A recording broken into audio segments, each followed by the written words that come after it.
Hallelujah. Praise the lord. యేసుక్రీస్తు నామమున శ్రోతలందరికీ వందనాలు.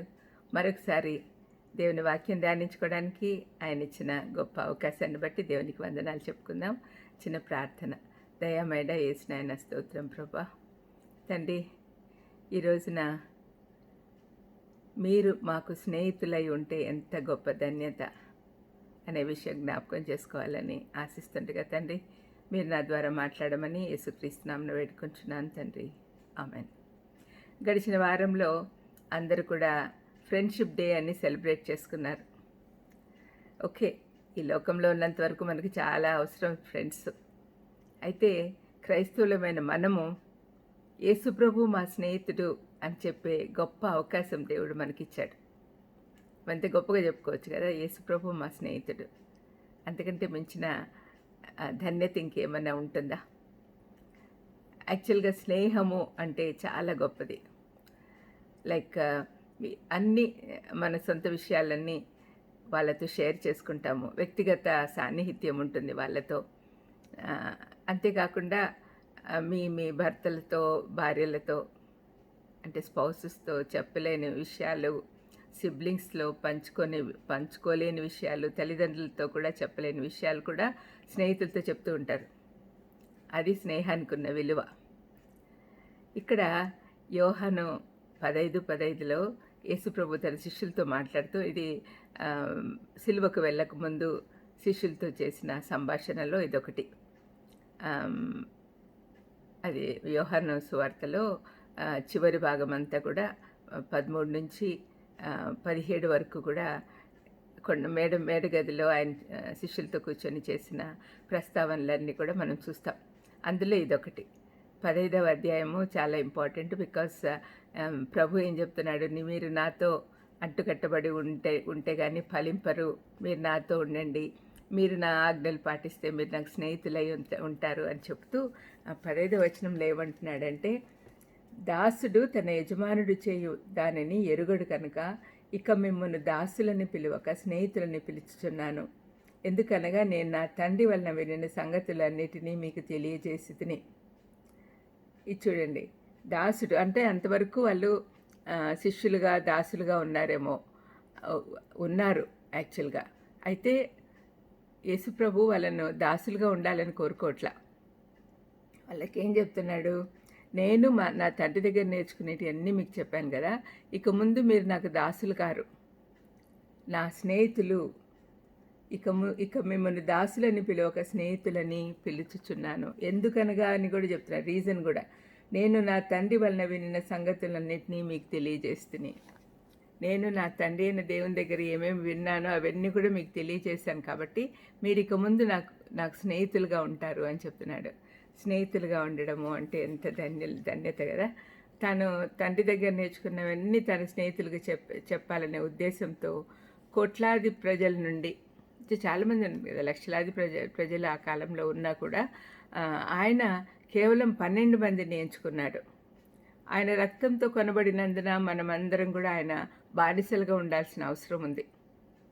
ఆయన తన స్వరక్తంతో కొన్నాడు మనల్ని, నా సొత్తు అన్నాడు. అటువంటప్పుడు మనము దాసులుగాను బానిసలుగాను ఉండాల్సిన స్థితి మనది. కానీ యేసుప్రభు ఏం చెప్తున్నాడు, మీరు నా సంగతులన్నీ తెలుసుకున్నారు, నా తండ్రి నాకేం బోధించాడో అవన్నీ కూడా మీకు చెప్పాను. ఇప్పుడు మీరు ఇంకా బానిసలని దాసులని అనుకోవడం ఏంటి, మీరు నా స్నేహితులు అంటున్నాడు. స్నేహితులతో అన్నీ చెప్పుకుంటాము అనే ఉద్దేశం. దేవుడు మొదటిగా మానవుని సృష్టించినప్పుడు తనతో సహవాసం చేయడానికే సృష్టించాడు అనే విషయం మనం జ్ఞాపకం చేసుకోవాలి. ఏదైనా వనంలో వాళ్ళని పెట్టినప్పుడు దేవుడు వాళ్ళతో కలిసి రోజు గడిపేవాడు. అది ఎట్లా తెలుస్తుందంటే, మనకు 3వ అధ్యాయంలో ఆయన ఆదాం పాపం చేసిన తర్వాత ఆయన వాళ్ళని వెతుకుతూ వచ్చాడు. అదేంటి, వీళ్ళు రోజు నాతో కలిసి ఉంటారు కదా, ఈరోజు కనపడడం లేదే అన్నట్టుగా పిలుస్తున్నాడు వాళ్ళని. అప్పుడు అక్కడ దేవుడైన యెహోవా ఆదామును పిలిచి నువ్వెక్కడున్నావు అని అడుగుతున్నాడు కదా. చల్లపూటను ఆదామును 8వ వచనం, 3వ అధ్యాయం 8వ వచనం, చల్లపూటను ఆదామును అతని భార్యయు తోటలో సంచరించుచున్న దేవుడైన యెహోవా స్వరమును విన్నారు. అంటే రోజు వాళ్ళతో చల్లపూట సాయంత్రం పూట ఆ, వాళ్ళతో కలిసి తోటలో తిరిగేవాడనమాట దేవుడు. అది ఎంత ఆశ్చర్యంగా అనిపిస్తుంది చూడండి. మనం కూడా మన స్నేహితులతో కలిసి ఈవినింగ్ వాక్కి వెళ్తూ ఉంటారు. పెద్దవాళ్ళందరినీ మనం చూస్తూ ఉంటాం కదా. ఆ, మరి వాళ్ళందరూ కూడా కబుర్లు చెప్పుకుంటూ వాకింగ్ చేసుకుంటూ ఉంటారు. అదేవిధంగా దేవుడు కూడా తాను సృష్టించిన తన మనుషులతో కలిసి సహవాసం చేయాలని, వాళ్ళతో కలిసి మాట్లాడాలని ఆశపడ్డాడు. ఆదాము హవ్వలతో మాటలు చెప్పుకుంటూ ఆయన ఆ, తన సృష్టి గురించి ఇవన్నీ చెప్తూ ఉంటాడేమో మరి. మరి అవన్నీ వింటూ వాళ్ళు సంతోషంగా ఆయనతో గడుపుతుండేవారు పాపము వచ్చేంత వరకు. ఇది సహించలేని సాతాను తనకు లేని భాగ్యము వీళ్ళకి దొరుకుతుంది అనే ఉద్దేశంతో వాళ్ళని కూడా తన బాటలోకి తీసుకెళ్లాలని ప్రయత్నం చేసి దాంట్లో సఫలమయ్యాడు. అది జరిగిన తర్వాత అవిధేయత వచ్చేసింది కాబట్టి దేవునితో సహవాసం పోగొట్టుకున్నారు. దేవుడు ఎంత బాధపడి ఉంటాడు కదా. తాను తన కోసమని సృష్టించుకున్నారు. తను మహింపరచాలని, తనతో సహవాసం చేయాలని ఆశించినప్పుడు వాళ్ళు దూరం అయిపోతే ఆయన ఎంత బాధపడి ఉంటాడు చూడండి. తర్వాత ఆ రోజు నుంచి దేవునికి దూరం అయిపోయారు, దేవునితో సహవాసం కోల్పోయారు. ఆ తర్వాత ఏమైంది? 4వ అధ్యాయంలో చూస్తే ఆదాము హవ్వలకి ఇద్దరు కుమారులు, వాళ్ళల్లో హేబెల్ను కయ్యూని చంపడము చూస్తున్నాము. తర్వాత 5వ అధ్యాయంలో ఆదాం వంశావళిలో చూస్తూ ఉన్నప్పుడు పేర్లు చాలా ఉన్నాయి, చాలా సంవత్సరాలు బతికినారు అని అవన్నీ కూడా రాయబడి ఉన్నాయి. కానీ ఏ గొప్ప పని లేదు చూడండి. 5వ అధ్యాయంలో మనం చూస్తే వాళ్ళు ఇన్ని సంవత్సరాలు బతికారు, వీళ్ళు ఇన్ని సంవత్సరాలు బతికారు అని రాయబడి ఉన్నాయి. అయితే వీళ్ళల్లో ఒక్క హానోకును గురించి మాత్రమే కొంచెం స్పెషల్గా ఉంది. కొంచెం ఏంటి, చాలా స్పెషల్. 21వ వచనంలో హనోకు 65 ఏండ్లు బతికి మెతూషెలను కనెను. హనోకు మెతూషెలను కనిన తర్వాత 300 ఏండ్లు దేవునితో నడుచుచూ కుమారులను కుమార్తెలను కనెను. అంటే హనోకును గురించి స్పెషల్గా ఎందుకు చెప్పారంటే అతను దేవునితో నడిచాడు అని రాయబడింది. దేవునితో నడవడం అంటే దేవునితో సహవాసం చేయడం. ఆదాం కోల్పోయిన అవకాశాన్ని తిరిగి హనోకు పొందాడు. హనోకు దేవునితో నడిచిన తర్వాత దేవుడు అతన్ని తీసుకొని పోయాను గనక అతను లేకపోయాను అని రాయబడి ఉంది. హనోకు దేవునితో నడిచాడు. వారు పాపం చేసి తనకు దూరం అయినా కూడా వారిలో నుండి తన స్నేహితులను వెదికాడు దేవుడు. 5వ అధ్యాయంతో కూడా 5వ అధ్యాయం అంతా కూడా వంశావళి గురించి రాయబడింది కదా. హానోకు ఆదామును చూశాడు. ఆదాం అప్పటికి బతికే ఉన్నాడు. హానోకు ఆదాం ఏ విధంగా దేవునితో సహవాసం కోల్పోయాడో అది కూడా విన్నాడు. కాబట్టి ఆ విధంగా తన ముత్తాతలాగా ఉండకూడదు, తను దేవునితో నడవాలి, తిరిగి సహవాసం పొందుకోవాలి అనే ఆశ కలిగి ఉన్నాడు. కాబట్టి తిరిగి దేవునికి స్నేహితుడయ్యాడు. అది మనం గమనిస్తే మనమందరం కూడా పాపులుగానే పుట్టాం. ఎందుకంటే ఆదాం నుంచి సంక్రమించింది మనకు పాపం. అయితే దాన్ని వదిలించుకొని తిరిగి దేవునితో సహవాసం చేయాలి అంటే మనం దేవునితో నడవాలి. హానోకులాగా దేవునితో నడవాలి అంటే ఏం చేయాలి? ఆయనతో ఎప్పుడు కూడా సన్నిహిత సంబంధం కలిగి ఉండాలి. మనలో పాపం లేకుంటేనే మనం పవిత్రుడైన దేవుని దగ్గరికి పోగలం. పాపం లేని వాడు ఎవరు లేరు. మనం నీతిమంతులం కాదు. కానీ యేసుప్రభువుని నమ్మిన మనము పాపము పోగొట్టుకునేదానికి దేవుడు అవకాశం ఇచ్చాడు. యేసుప్రభు రక్తంతో కడగబడి మనం శుద్ధీకరించబడతాం. మన నీతి ఏమీ లేదు. యేసుప్రభు తన నీతి వస్త్రం మనకు ధరింపచేస్తాడు. అప్పుడు మనం తిరిగి దేవునితో నడిచేదానికి అవకాశం ఉంటుంది. దేవుని సన్నిధికి వెళ్ళేదానికి అవకాశం ఉంటుంది. దేవుడి సన్నిధికి వెళ్ళాలంటే మనం పవిత్రులుగా ఉండాలి. మనమంతటా మనము పవిత్రత రాదు. ప్రభువే మనకు తన రక్తంతో మన పాపాలన్నీ కడిగి మనకు పవిత్రత ఆపాదించాలి. హనోకులాగా మనం దేవునితో నడవాలి అంటే మనం పవిత్రంగా ఉండాలి. మన పూర్వీకులు చేసిన తప్పులు మనం చేయకుండా జాగ్రత్త పడాలి. ఒక్కసారి రక్షణ పొందిన తర్వాత యేసుప్రభు మార్గంలో నడుస్తూ ఉన్నప్పుడు మనం పవిత్రులం అవ్వడానికి అనుదినము కష్టించాలి. మనము ఎప్పుడు కూడా దేవుడి సన్నిధిలో ఉంటూ ఆయన శక్తితో పరిశుద్ధాత్మ దేవుడి స్వరం వింటూ ముందుకు నడిస్తే తప్పనిసరిగా మనము తిరిగి దేవుని సహవాసంలోకి వస్తాం. దేవుడు ఇటువంటి వారిలో అంటే ఇప్పుడు 6వ అధ్యాయం చదివితే చాలా భయంకరంగా తయారయ్యారు మనుషులందరూ. ఆదాం దగ్గర మాత్రం అవిధేయత అనే పాపమే ఉంది. తర్వాత హవ్వ దగ్గరికి వచ్చేసరికి శరీరాశ, నేత్రాశ, జీవబ్రంభం వచ్చింది. తర్వాత వాళ్ళ పిల్లల దగ్గరికి వచ్చేసరికి ద్వేషము, అసూయ, కోపం అన్నీ వచ్చేసినాయి. 5వ అధ్యాయంలో వంశావళిలో ఎవరూ మంచిగా లేరు ఎక్సెప్ట్ హానోకు. తర్వాత 6వ అధ్యాయంలోకి వచ్చేసరికి అక్కడ నోవహు కనపడుతున్నాడు. అయితే నోవహు కాలంలో భయంకరమైన పాపాలు చేస్తూ ఉన్నారు. యెహోవా అక్కడ చూడండి, నరుల చెడుతనం 5వ వచనం కనపడుతుంది. నరుల చెడుతనం భూమి మీద గొప్పదనియు, వారి హృదయం యొక్క తలంపులలోని ఊహ అంతయు ఎల్లప్పుడూ కేవలం చెడ్డదనియు యెహోవా చూసి, తాను భూమి మీద నరులను చేసినందుకు యెహోవా సంతాపమునంది తన హృదయంలో నొచ్చుకునెను. అంటే దేవుడు ఎందుకు సృష్టించానా, నేను నాతో సహవాసం చేయాలని ఆశించాను, కానీ వీళ్ళందరూ నాకు దూరం అయిపోయారే అని బాధపడుతున్నాడు. అటువంటి సమయంలో ఎవరు మంచోళ్ళు ఉన్నారా అని ఎతుకుతుంటే నోవహు కనపడ్డాడు. నోవహు యెహోవా దృష్టి యందు కృప పొందినవాడాయను. ఇటువంటి వాళ్ళండి దేవుడికి స్నేహితులుగా కోరుకునే దేవుడు. తన మార్గంలో నడవాలి. యేసుప్రభు తన శిష్యులతో ఏం చెప్పాడు? 15:14 యోహాను 15:14 మీరు నా ఆజ్ఞలు పాటిస్తే మీరు నా స్నేహితులు అవుతారు అని చెప్పాడు. మరి ఆ స్నేహము హనోకులో చూసాము, ఇక్కడ 6వ అధ్యాయంలో నోవహులో చూస్తూ ఉన్నాం. హనోకు దేవునితో నడిచాడు అని మనం 5వ అధ్యాయంలో చూసాము. నోవహు దేవునితో నడిచాడు అని 6వ అధ్యాయంలో చూసాము. తర్వాత అబ్రహాము దేవుని స్నేహితుడిగా ఉన్నాడు అని చెప్పి యాకోబు పత్రికలో రాయబడింది, యాకోబు 2:23. తర్వాత మోషే దేవుడు ఆయనను స్నేహితుడు అని పిలిచాడు, నిర్గమకాండం 33:11. ఈ నలుగురిని గురించి మనం జ్ఞాపకం చేసుకుంటే దేవునితో స్నేహం అంటే ఏంటో మనకు అర్థమవుతుంది. దేవునితో స్నేహం చేయాలంటే ప్రీరిక్విజిట్స్ ఏంటి? దేవుని యందు భయభక్తులు కలిగి ఉండాలి. హనోకు దేవునితో నడిచాడు. నోవహు దేవుని దృష్టి యందు కృప పొందిన వాడాయను. అంతా బలాత్కారంతో నిండి ఉన్నా కూడా దేవుడు భూలోకంను చూచినప్పుడు అది చెడిపోయి ఉండెను. భూమి మీద సమస్త శరీరులు తమ మార్గంను చెరిపివేసుకొని ఉండ్రి. మరి అటువంటి సమయంలో దేవుడు నోవహును చూశాడు. నోవహును చూసి అతన్ని దేవుని కృప పొందాడు. ఈ విధంగా ఈ నలుగురు మనం చూస్తే చాలా విషయాలు మనం నేర్చుకోవచ్చు.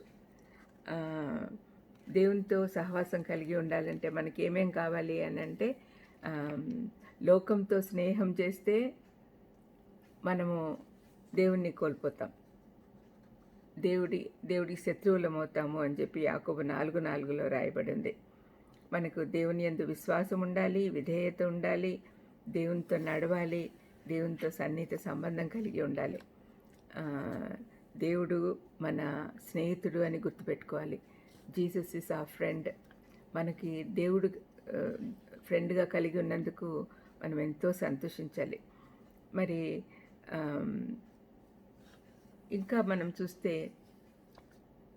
హానోకు ఎప్పుడు పుట్టాడు?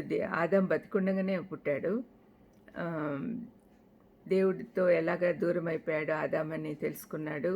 అతను ఆదాంలాగా దేవునికి దూరం అవ్వకూడదు అని చెప్పి ఫస్ట్ ఏమో అతను 65 సంవత్సరాలే దేవుని లేకుండా బతికాడు హనోకు. కానీ తర్వాత 300 సంవత్సరాలు దేవునితో కలిసి నడిచాడు. చాలామంది అంటుంటారు, ఫ్యామిలీస్తో ఉన్నప్పుడు కంప్లీట్గా దేవునితో నడవాలంటే కష్టం కదా అనుకోవచ్చు. ఏం కష్టం కాదండి. మనము కేవలం దేవునితో నడవాలనే ఆలోచన కలిగి ఉంటే చాలు.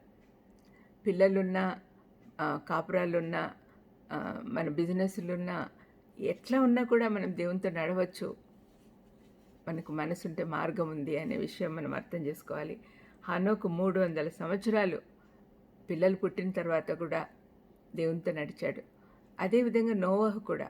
నోవహు కుమారులను గురించి కూడా రాయబడింది. షేతు, హాము, యాపెతు.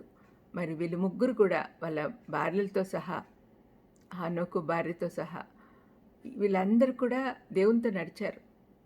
దేవుని యందు భయభక్తులు కలిగి ఉన్నారు. నోవహు ఎలాగా దేవుని యందు భయభక్తులు కలిగి ఉన్నాడో భార్యను బిడ్డలను కూడా అదేవిధంగా పెంచగలిగాడు. దేవునితో నడవాలి అంటే కుటుంబంగా నడిచినప్పుడు దేవుడు ఎంత సంతోషిస్తాడు. కుటుంబంగా దేవుని యందు భయభక్తులు కలిగి ఉండాలి. మరి ఈ నోవహు కాలంలో ప్రపంచమంతా ఒక మార్గంలో పోతుంటే తను తన బిడ్డలు మాత్రము ఇంకొక మార్గంలో ఉంటున్నారు. చాలామంది ఏమనుకుంటారు, అందరూ ఇష్టానుసారంగా బతుకుతున్నారు కదా, మనము వాళ్ళల్లో ఒకరం అంటే గుంపులో గోవింద అనేదో అంటారు చూడండి. అంటే ప్రవాహంతో కొట్టుకుపోయే వాళ్ళగా ఉంటున్నాం చాలామంది. కానీ అలా కాదు కదా. మనము ఎలా ఉండాలి? ప్రవాహానికి ఎదురీదే వాళ్ళగా ఉండాలి. ఆ విధంగా ఉంటేనే మనం దేవునితో నడవగలం, దేవుడికి ఇష్టలుగా ఉండగలం. మనల్ని ప్రత్యేకించబడిన వారము, మనము స్పెషల్ దేవుని దృష్టిలో. అటువంటప్పుడు మనము ఇతరులతో కంపేర్ చేసుకుంటున్నప్పుడు మంచి వాళ్ళతోనే కంపేర్ చేసుకోవాలి. వాళ్ళందరూ చేస్తున్నారు కదా, మనం చేస్తే కూడా పర్వాలేదులే అని అనుకుంటే దేవునికి దూరం అయిపోతామండి. ఈ నోవహు అంత భయంకరమైన బలాత్కారంతో ప్రపంచమంతా నిండిపోయినా కూడా తను మాత్రం ప్రత్యేకించబడ్డాడు. అందుకే దేవుడు అతన్ని చూస్ చేసుకున్నాడు. మనము ఈ నోవహు హానోక్తో కంపేర్ చేసుకుని ఉండొచ్చు ఒకవేళ. ఎందుకంటే హానోక్ దేవునితో నడిచాడు, మళ్ళీ కనపడకుండా పోయాడు. నేను కూడా ఆ విధంగా నన్ను అడుద్దాము అని అనుకుని ఉండొచ్చు. మనం కూడా అట్లాంటి వాళ్ళతో కంపేర్ చేసుకోవాలి. మన లోకంలో అట్లాంటి వాళ్ళు చాలా తక్కువ మంది ఉన్నారు ఈ కాలంలో. మరి అటువంటి వాళ్ళను మనం చూస్ చేసుకోవాలి అంటే మనకు దేవుడిచ్చిన జ్ఞానాన్ని ఉపయోగించుకోవాలి, వివేచనను చూసుకోవాలి. మనం కూడా దేవునితో నడవాలి అనే ఆశ కలిగి ఉండాలి. వాళ్ళిద్దరు కూడా హనోక్ కానీ నోవహు కానీ కుటుంబాలతో సహా దేవునితో నడిచారనమాట. తర్వాత అబ్రహాముని గురించి ఆలోచిస్తే అబ్రహాముని దేవుడు చూస్ చేసుకున్నాడు. అబ్రహాము దేవునికి విధేయత చూపించాలి అని ఆలోచించాడు, ఇష్టపడ్డాడు. దేవుడు పిలవంగానే మంచి బిజినెస్ వదిలిపెట్టి దేవుణ్ణి వెంబడించాడు. ఆ విధంగా ఇష్టంగా నడిచాడు అనమాట దేవునితో. మనము చాలాసార్లు మనం మంచి క్రైస్తవులము అంటాము, కానీ దేవుని మాట ప్రకారం జీవిస్తున్నామా లేదా అని మనల్ని మనం పరీక్షించుకోవాలి, విధేయత చూపించాలి. మనము మన చిత్త ప్రకారము మనం నడవాలి అనుకుంటూ ఉంటాం. యాక్చువల్గా దేవుడే మన చిత్త ప్రకారం నడవాలి అని అనుకుంటాం. మనము దేవుణ్ణి మన ప్రకారం నడవాలని ఆశిస్తాం, కానీ మనము దేవుడి ప్రకారం నడవాలి అని ఆశించాలి. అప్పుడే మనం దేవునితో నడవగలం. మరి అబ్రహాము విశ్వాసం చూస్తే విశ్వాసం వల్లనే అతను నీతిమంతుడిగా చేయబడ్డాడు అని రాయబడింది. యాకోబు 2:23లో ఆయనను దేవుడి స్నేహితుడిగా చూపిస్తూ ఉన్నారు. ఒకసారి యాకోబు చూద్దాము. యాకోబు 2:23లో రాయబడింది. యాకోబు అంటున్నాడు, దేవుడి స్నేహితుడు అతను అంటున్నాడు. దేవుడి స్నేహితుడిగా మంచి పేరు తెచ్చుకున్నాడు. యాకోబు 2:23 ఇక్కడ అబ్రహాము దేవుని నమ్మెను, అది అతనికి నీతిగా ఎంచబడెను అను లేఖనం నెరవేర్చబడెను, మరియు దేవుని స్నేహితుడని అతనికి పేరు కలిగెను. అబ్రహామును దేవుడు తన స్నేహితుడిగా ఎంచుకున్నాడు. అందుకనే ఆదికాండం 18వ అధ్యాయంలో చూస్తే సొదొమ గొమొర్రాను అది నాశనం చేయడానికి వెళ్తూ ఉన్నప్పుడు దేవుడు అతన్ని విజిట్ చేస్తాడు. విజిట్ చేసినప్పుడు అక్కడ అది వాళ్ళ దగ్గర భోంచేసి ఆతిథ్యం పొందిన తర్వాత అటు వెళ్తూ ఏమంటున్నాడు, నేను చేయబో కార్యము అబ్రహామునకు దాచెదనా. ఆ మాట వినండి. 18వ అధ్యాయం 17వ వచనం. నేను చేయబో కార్యము అబ్రహామునకు దాచెదనా అంటున్నాడు. అంటే మనం మన స్నేహితులకు అన్నీ చెప్పుకుంటాం. మరి ఇటువంటి ఇంపార్టెంట్ విషయం నేను నా స్నేహితుడైన అబ్రహాం నుంచి దాచలేను కదా అంటున్నాడు దేవుడు. అంటే దేవుడి స్నేహితుడిగా ఉంటే ఎంత గొప్ప భాగ్యమో మనం ఆలోచించాలండి. దేవుడు అంటున్నాడు, నేను అబ్రహాం చెప్పకుండా ఉండను అని. మరి జెఫన్యా గ్రంథంలో కూడా మనతో దేవుడు సహవాసం కలిగి ఉండాలని ఆశిస్తున్నాడు అనే విషయం మనకు అర్థమవుతుంది. ఒకసారి జెఫన్యా కూడా చూద్దామండి. జెఫన్యా 3:17లో నీ దేవుడైన యెహోవా నీ మధ్య ఉన్నాడు, ఆయన శక్తిమంతుడు, ఆయన మిమ్మల్ని రక్షించును, ఆయన బహు ఆనందముతో నీ యందు సంతోషించును, నీ యందు తనకున్న ప్రేమను బట్టి శాంతం వహించి నీ యందలి సంతోషం చేత ఆయన హర్షించును. నీ యందు సంతోషిస్తాడు దేవుడు, నీ యందు సంతోషిస్తాడు ఎప్పుడు ఆయన స్నేహితులుగా ఉంటే. మరి ఆ విధంగా మనం కూడా స్నేహితులుగా ఉండాలని ఆశించాలి. మనము దేవుని హృదయం అర్థం చేసుకోవాలి. యాక్చువల్గా ఈ జెఫన్యాలో మనం చదువుకున్న వాక్య భాగంను హెబ్రీ భాషలో చదువుకుంటే అది ఏం అర్థం వస్తుందంటే, దేవుడు మనల్ని చూసినప్పుడు లేచి నిలబడి ట్వెర్ల్ అవుతాడంట, తిరుగుతూ అంటే డాన్స్ చేస్తాడు అన్నట్టుగా రాయబడింది. అంటే వినడానికి కొంచెం సిల్లీగా అనిపించినా కూడా మహాదేవుడు అంతటి వాడు మనల్ని చూసి సంతోషంతో నాట్యం ఆడుతున్నాడంటే అది ఆ థాటే సంతోషంతో ఉప్పొంగిపోవచ్చు. మనల్ని చూసి దేవుడు సంతోషపడతాడు. మరి తన స్నేహితులుగా అంటే మనం కూడా మన స్నేహితులు దగ్గర స్నేహితులు వచ్చినప్పుడు మనం కూడా అట్లే సంతోషిస్తాం కదా. దేవుడు కూడా మనల్ని చూసి ఆ విధంగా సంతోషిస్తాడు అని జెఫన్యా గ్రంథంలో రాయబడింది. తర్వాత అబ్రహాం చూసినప్పుడు దేవుడు ఆ విధంగా సంతోషించాడు అని మనకు అర్థమవుతుంది. తర్వాత మోషే గురించి కూడా దేవుడు మోషేని ఎన్నుకున్నాడు. అబ్రహాం సంతానాన్ని తనకు తన జనాంగంగా చేసుకున్నాడు. ఆ జనాంగం మధ్యలో తన రూల్స్ అండ్ రెగ్యులేషన్స్ చెప్పడానికి మోషేను నాయకుడిగా ఎన్నుకున్నాడు దేవుడు. మోషే కూడా తనకి అత్యంత ప్రియుడిగా ఉన్నాడు. మోషే జీవితం చూస్తే మనకి చాలా ఆశ్చర్యం అనిపిస్తుంది. అన్ని విద్యలు, సకల విద్యలు నేర్చుకోవడానికి ఐగుప్తు దేశంలో రాజభవనంలో పెరిగాడు. సకల విద్యలు నేర్చుకున్నాడు. ఆ తర్వాత అతనికి కావలసిన ముఖ్యమైన క్యారెక్టర్ సాత్వికం. ఒక లీడర్గా ఉండాలంటే సాత్వికం కావాలి. ఆ సాత్వికం కోసం 40 సంవత్సరాలు అరణ్యవాసం చేశాడు. ఒక గొర్రెల కాపరిగా, పశువుల కాపరిగా ఉన్నాడు. దేవుడు అట్లా పెట్టాడు ఆయన ప్రణాళిక అట్లా. ఆ విధంగా చేసిన తర్వాత 40 సంవత్సరాలు తన ప్రజలను నడిపించాడు. ధర్మశాస్త్రము మోషే ద్వారానే దేవుడు వాళ్ళకి ఇచ్చాడు.